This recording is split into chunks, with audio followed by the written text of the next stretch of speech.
Jo pak e zhurmshme ka qenë edhe kjo fundjavë në fermën VIP. Hajmalia e fatit, e cila ju besua Andreas, ndryshoi rrjedhën e lojës.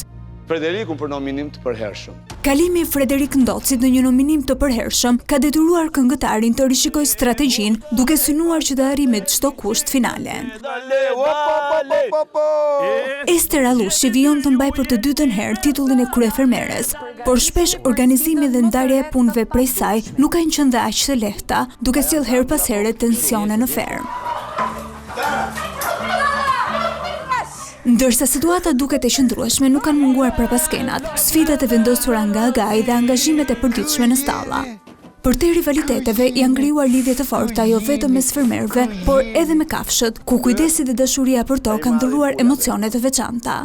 U prezantoj me Gjelin. Gjatë këtyre ditëve ka patur edhe momente epike, humor si dhe batuta.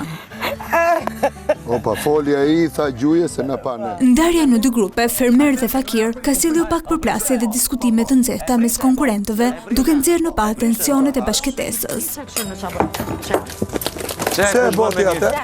Buxheti i ulët i javës ka vënë në vështirësi për menaxhimin e shpenzimeve, duke krijuar situata tensionuese mes fermerëve.